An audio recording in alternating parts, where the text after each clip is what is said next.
Achieve optimal scintillation at the Seattle International Film Festival, May 7th through 17th. With 203 films from over 70 countries, the festival will immerse you in a cinematic experience unlike anywhere else.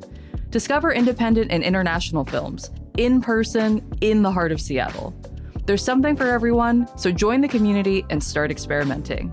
Additional information and tickets on sale now at sif.net/festival.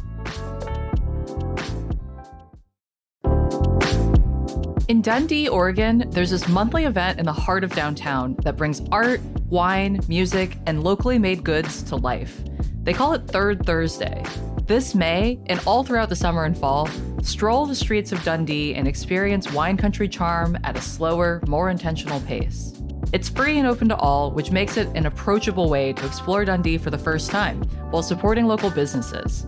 Visit traveldundee.com/citycast to unlock exclusive lodging deals for your stay in the Willamette Valley.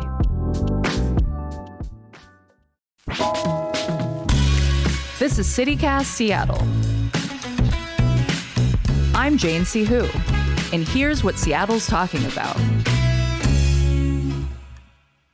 Some Washington Republicans are challenging the millionaire's tax and potentially also gay marriage. And the city is preparing for FIFA this summer with a couple projects we'll bring you as part of Good News Day Tuesday. But first, Seattle Children's much talked about helicopter policy may soon be changing. Here to discuss, we have Hannah Krieg, Seattle's reporter without a boss and founder of The Burner. Welcome, Hannah. Hi, thanks for having me. And we have Brett Hamill, writer, performer, and cartoonist behind the weekly series Doom Loop. Welcome, Brett. Hello, I'm proud to report there's no aerial noise in my area right now, so I can do this broadcast. You know, a helicopter flew directly over my house last night, and I was like, you know, it is actually kind of loud, but if it had a... Anyway, we'll get into it.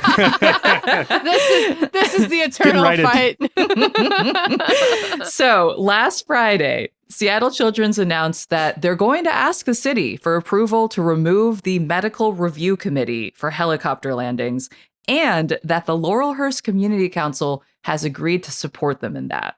So we talked a bit about this on the pod last week, but in case you haven't been following this, a 1992 conditional use permit that was issued to Seattle Children's by the city established criteria for helicopter landings at the hospital, in part because neighbors were complaining about the noise. So that rule basically said that only the most serious cases could land at the hospital and that others had to land at a helipad about a mile away and then take an ambulance to the hospital.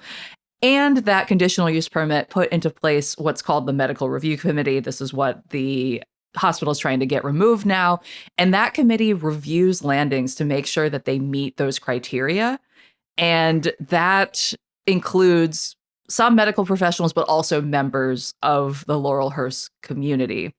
So Friday, this announcement is made. It seems like this policy could be changing, but there had already been a protest scheduled for Saturday morning in Laurelhurst, and that still went on as planned, I believe. And Hannah, you were there. What was it like? I was there.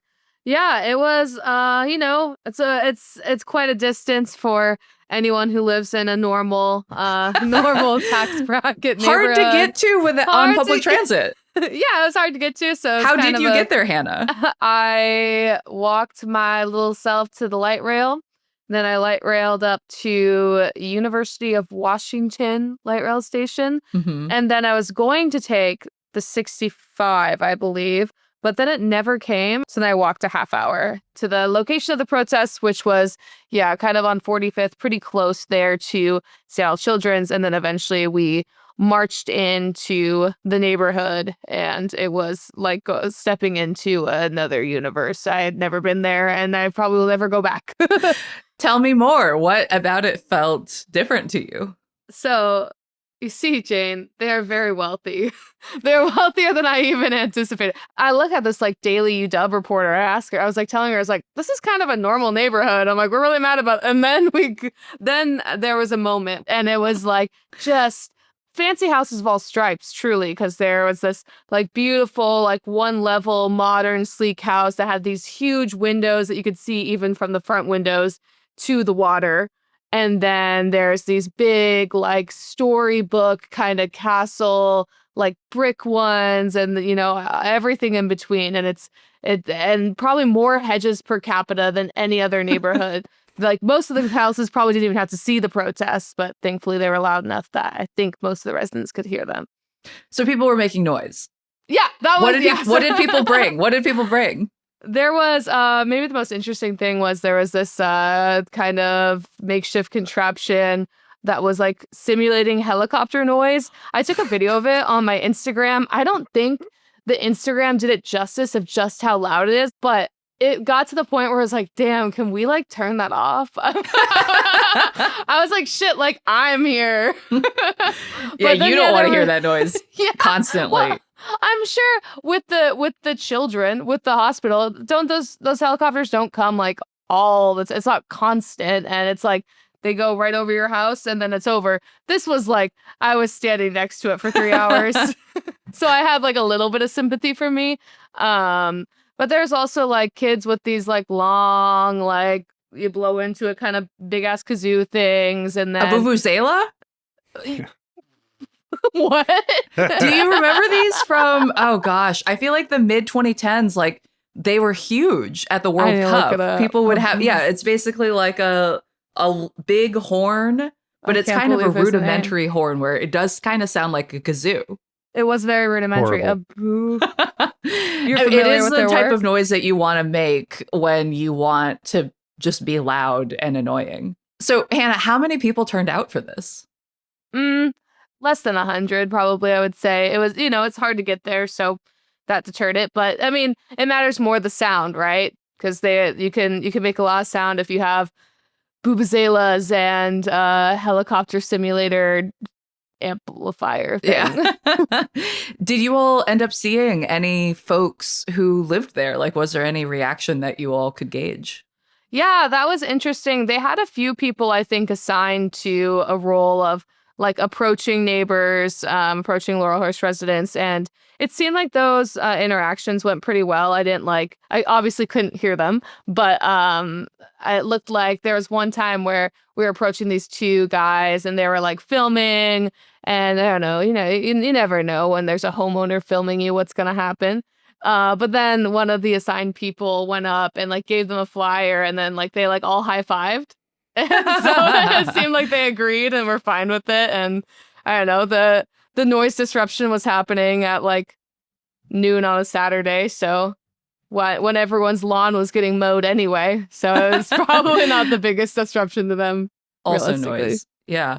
So many of the people that I've encountered who actually live in Laurelhurst, or, people who are at least posting online saying they live in Laurelhurst, a lot of them are saying, they had no idea that this policy was in place and that they were mad about it also. I mean, this has been in place for the better part of my life and was set off by a series of social media posts, obviously got a lot of traction.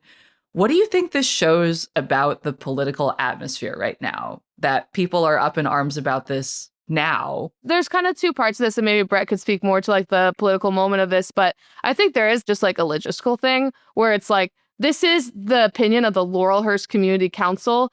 Think in your head about the neighborhood you live in. Do you sit on a community council for your neighborhood?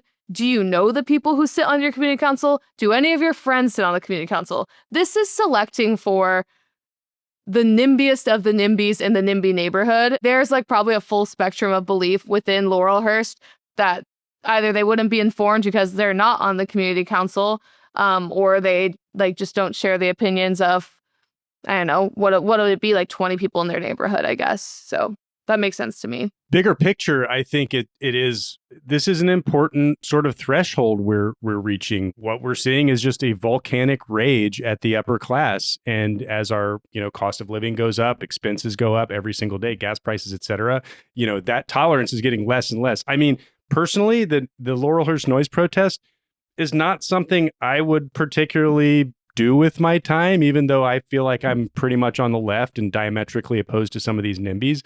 But there are people out there who are a little closer to that milieu that are starting to step back and be like, whoa, this is messed up. Like, you could not make a more illustrative situation than the one we had here. So to which, like, I did a cartoon about it this past week. All you have to do sometimes to make a funny political cartoon is to spell out exactly what these people think and what they're doing.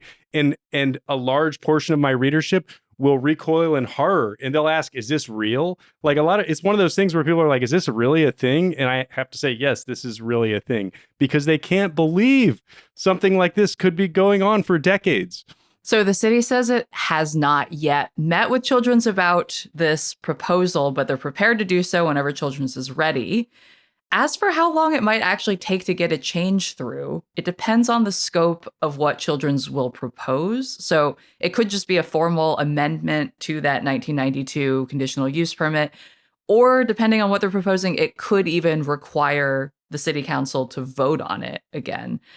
What are you all going to be looking for in a potential amendment or even new permit issuing that would lead to an end to this issue? I mean, I live in South Seattle. The airplane noise from Boeing Field and SeaTac is endemic and constant. Like, when I don't even hear it anymore. So just the fact that we're going to waste vital council time on something like this is shocking in itself. But yeah, let's take any bans off it. There should be no civilian, like, concerned people reviewing medical records. Brett, I actually asked a few friends of mine who work in the medical world what they made of these criteria, and their reaction was essentially, if you don't have medical training, you should not be evaluating this. But to say the least. Yes, many of them said that this is the most serious cases possible, and that for the most part, even if you're not already in a critical state, that being transported a mile away and then having to get in an ambulance, like, people can deteriorate in that time. And so they were like, this feels like unnecessarily restrictive. I think it'll be interesting to see if any members of the council take this up as a broader issue about, like, controlling these neighborhoods, like, abilities to lobby for or to have, like, any say in helipad use, any say in, like, medical transportation, because I mean, it just, like, it can't happen again. This can never happen again. And I've heard mumblings, murmurings, rumors. So maybe there'll be some bigger legislation proposed too. Hopefully this is just the first in many, many, many battles to unwind this, very calculated system of control in neighborhoods. I was just having that same conversation with my neighbor yesterday. Like, we were both just in the yard and we were chatting about how it feels like there's a lot to be done to uphold our values here at home in a way that feels more difficult on a state or federal level. But let's take a break, and when we come back, we're going to talk about some things happening on the state and federal level that have some local ties.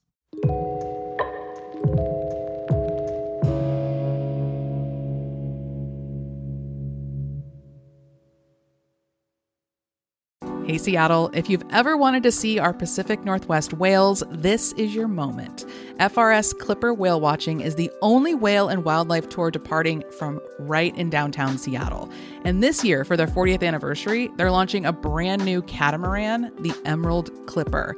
It was built right here in Washington State, and it's designed for comfort and incredible views with spacious outdoor decks, floor-to-ceiling windows, and onboard naturalists who help you actually understand what you're seeing aboard this floating classroom.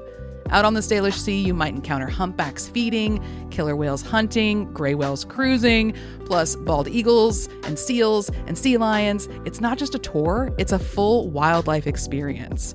And they have a whale sighting guarantee, so if you don't see whales, you'll get a complimentary tour to use in the future. Spots fill quickly as the season ramps up, so don't wait. In fact, Sam and I have already booked our trip, and we cannot wait. You can book early too. Just go to whalewatching.com. That's whalewatching.com. Last week, Washington Supreme Court ruled that voters cannot bring a referendum to block the millionaire's tax. The bill was written with a clause blocking a referendum, and after it passed the Washington legislature, hedge fund founder Brian Haywood filed a lawsuit alleging that the clause was unconstitutional, but the Supreme Court upheld the constitutionality of that clause. And then on Friday, Haywood's group, Let's Go Washington, announced that it's gathering signatures for a ballot initiative to repeal the tax. So I was looking at the Washington State website, and it actually was filed on April 22nd. Maybe that's the point at which they decided they would really put themselves behind trying to collect signatures for that initiative. It's going to require 325,000 signatures by July 2nd. What are the chances this is going to be back on the ballot? They've done it before. They're pretty good at signature gathering. They got a fuck ton of money. It wouldn't be surprising if they can gather that many signatures. This just underlines the fact that we need to ban or somehow regulate paid signature gatherers, because you can generate this sort of astroturf support for something, and the signature gatherers don't need to tell the truth about what the thing is they're signing. Our democracy vouchers are more tightly regulated than statewide ballot initiatives, for example. They probably can get the signatures, but maybe enthusiasm is waning now. And again, if the Democratic legislature can pass a tax on high earners, like that alone shows that there's very large collective will, because there are some very conservative members of that caucus. So when DHM Research polled Washingtonians in January about the millionaire's tax, 61% of Washingtonians surveyed, I believe there are 500 people took part in that survey, 61% supported it. And there was also majority backing for the tax across all parties. So 71% of Democrats supported it, 54% of Republicans, and 52% of independents or third-party voters. I was doing a little back of the envelope math. We've got 8 million residents here in Washington. I don't know exactly what proportion of people are registered to vote, but if 29% of people are opposed to the millionaire's tax, then you theoretically have a pool of 2.3 million people, of which you need, 325,000 signatures. A sixth of them or whatever, yeah. I think there's also a case to be made that people who are signing on to this initiative aren't necessarily saying that they support repealing the millionaire's tax. They're supporting getting on the ballot. And so there could be some sympathetic argument of everyone should weigh in on this, that maybe some more moderate Democrats, even who would support the millionaire's tax, could get behind. But the distinction between a referendum is kind of important, because now that they can't do a referendum, an initiative makes it so they have to do more signatures, and it also changes the ballot language to be less neutral. And so a referendum's ballot language is going to be more should Washington have a millionaire's tax, whereas an initiative language is going to be, should we repeal the millionaire's tax, which makes it seem more active and extreme. They could definitely get the signatures, but I think they, reading the tea leaves, lose at the ballot. Hannah made a great point too, which is you can pitch it either way. Little known fact about me, I did work as a paid signature gatherer back in Florida. I was going to ask if either of you have done it. In my late teens, and it was for a completely and entirely corrupt thing, but I was a young mercenary kid who needed some spending cash. So wait, Brett, spill. What was the corrupt thing? So it was, this is as corrupt as it gets. And I don't feel bad because I was a broke ass teenager. It was for, should counties be allowed to decide whether they have legalized gambling in their county? So we were told by the guy, so go up and you tell him, do you support legalized gambling in your county? And if they say yes, say, well, you want to sign this. This will put it on the ballot that we can do it.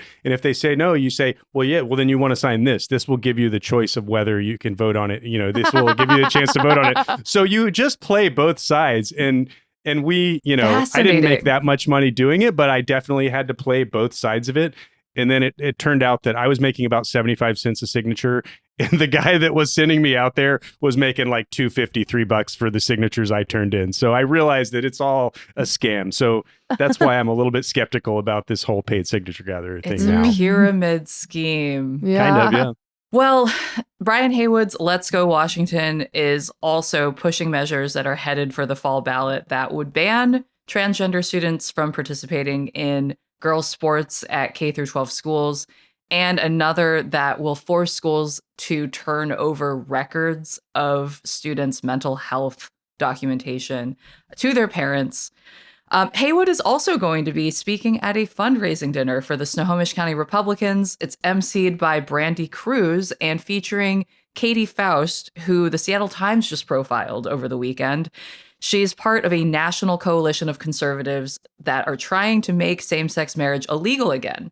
They want to push the U.S. Supreme Court to reverse its landmark 2015 decision in Obergefell versus Hodges, which legalized same-sex marriage nationwide. Steve Mossman, who's the chair of the Snohomish County Republicans, told the Seattle Times that Faust was invited due to her advocacy for kids having the right to a relationship with their biological parents. However, he said the Republicans have no opinion when it comes to overturning gay marriage. Gay marriage, like the millionaire's tax, does have majority support. So according to Gallup, 68% of Americans support gay marriage. Republican support peaked at 55% in 2021, but has edged down to 41%, which is the lowest point since 2016, which was right after that decision. I mean, is that decision going to get overturned? The decision within the Supreme Court? You should assume it will, I think, is what we've learned in the past year or two. Right.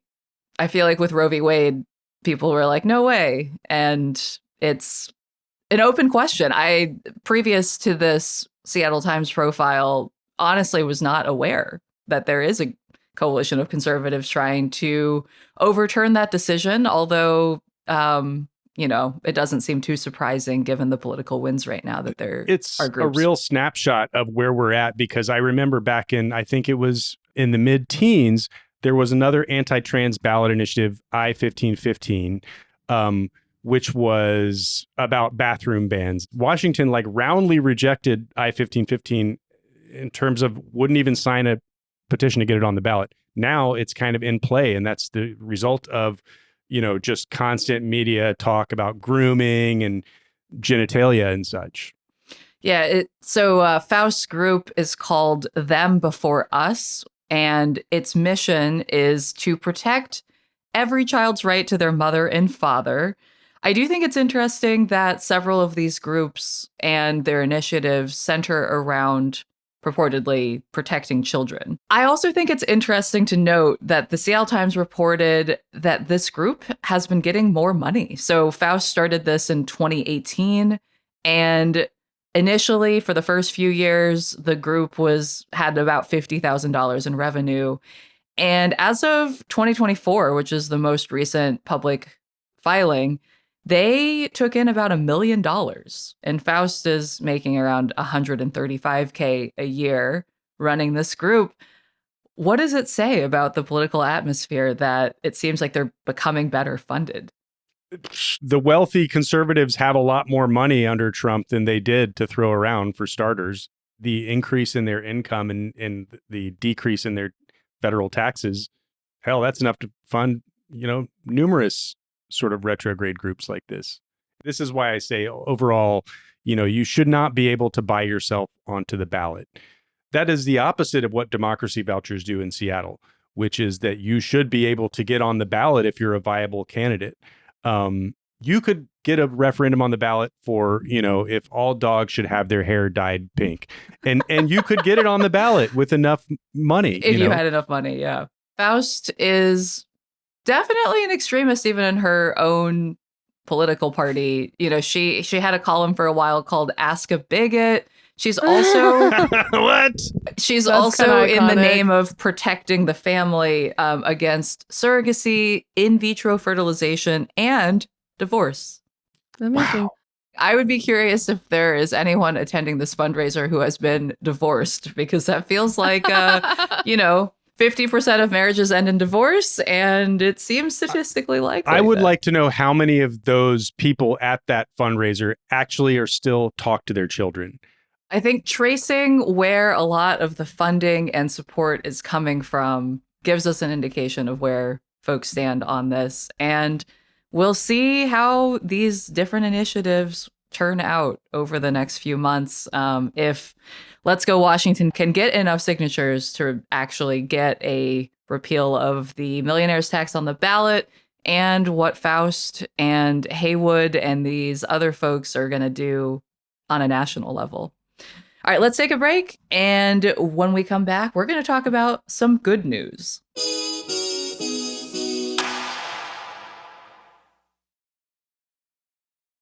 So it's Tuesday, and it is again Good News Day Tuesday. And this week, I have a couple of things that are related to the city preparing for summer, or they feel very summery to me.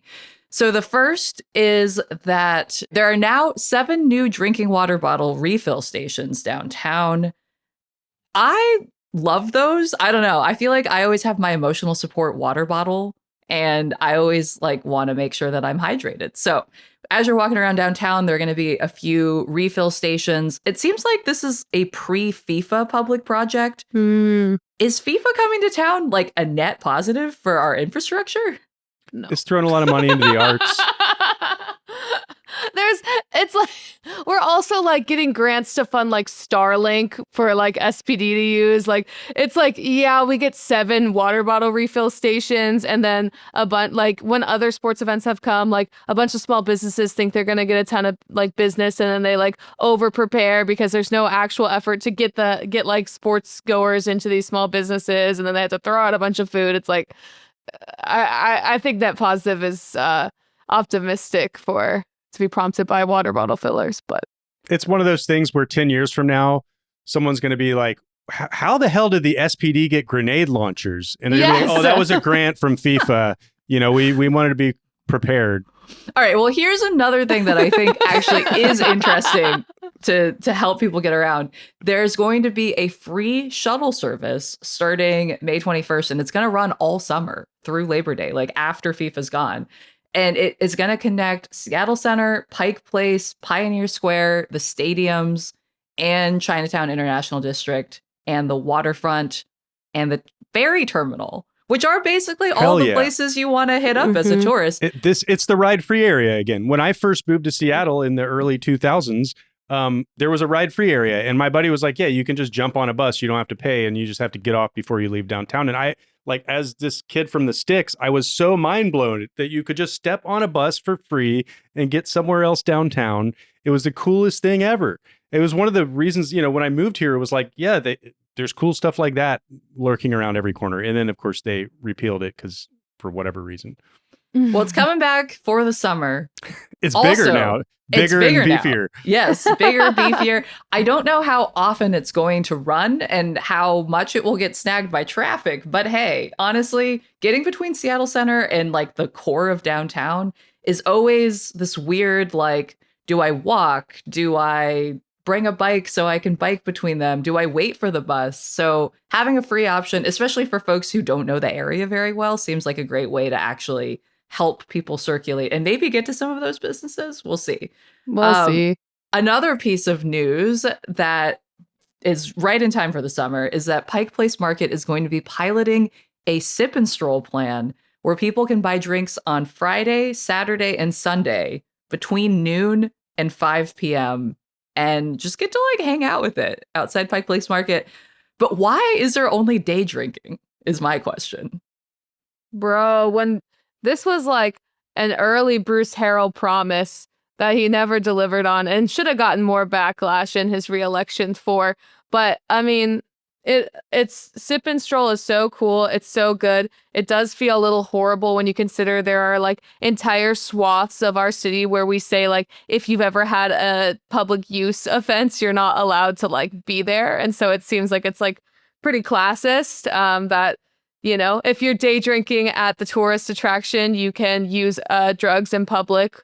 But if you are using drugs and you look a little scruffy, then the cops can, Typical leftist killjoy. Come on. She keeps on pitching them to me. I keep striking them down. I know. Fuck FIFA. I'm like, I actually hate myself. I can feel myself hating myself. I'm gonna sip and stroll. I already drink illegally on the streets of Seattle, but it's like, I'm sorry. You've been right on the merits on every one of these things, but it is like Hannah. I don't think you're wrong. But as penance, Hannah, you got to tell us your good news. Do you come with any good news? The library workers came to a tentative agreement, the UW library workers. So it looks like they're going to have a ratification vote either at the beginning or middle of this week. But that will probably mean that there's not going to be a strike, which they planned for, I think, later this week, probably Thursday, I think was the plan. And so that's good that they got a agreement that looks like satisfactory. We'll see what the members say, and hopefully they can avoid a strike, which would be good for them. A win-win-win, hopefully. Win-win-win. Brett, do you have any good news for us? Bicycle weekends on Lake Washington Boulevard. Oh my gosh. I've got to be one of the 5 most pumped people about this. I live within walking or biking distance to it. It's a complete game changer on the weekends when you have a small kid. I just have visions dancing in my head of this being a new city super park where people come from all over to bike on this huge wide swath of road going right along the lake. Incredible views, places where you can stop, jump in the lake, go swimming. I hope there's going to be some vendors. I mean, I could not be more pumped about this. If I was a single issue voter, this is why I would have voted for Katie Wilson, for example. I mean, it really is just such a game changer for the neighborhood. So it's important for anyone out there listening to come out and express our collective joy in car-free spaces. You don't have to bike. You can walk, you can skate, whatever. Just get out there and have fun. Let the entire city see that this is where it's at on the south end. I have seen all types of locomotion during previous Lake Washington There's the guys Boulevard. with the ski. They have like ski poles. They have like ski skates and stuff. Like I've seen a things that you're like, unicycle. they can't be saving any energy by doing that, but it looks kind of fun. No, they're out there for the love of the game, and I appreciate that deeply. All right, that's all for today here at CityCast Seattle. Brett Hamill, thank you for being here. Thanks for having me. And Hannah Krieg, thanks as always for joining us. I'm sorry for being me. Never be sorry, Hannah. Thank you. I'm your host, Jane Sihu. Listeners, we want to hear from you. If you've got good news, if you have thoughts on the possible millionaires tax initiative, send us an email at seattle@citycast.fm. You can also text us or leave us a voicemail on the CityCast hotline at 206-880-3931. Until next time, see you, Seattle.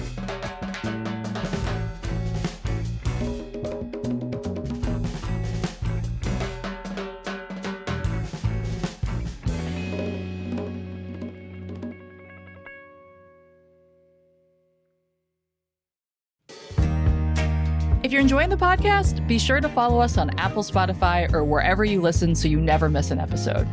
Also, leave us a little review. It's really helpful. And tell your friends about us.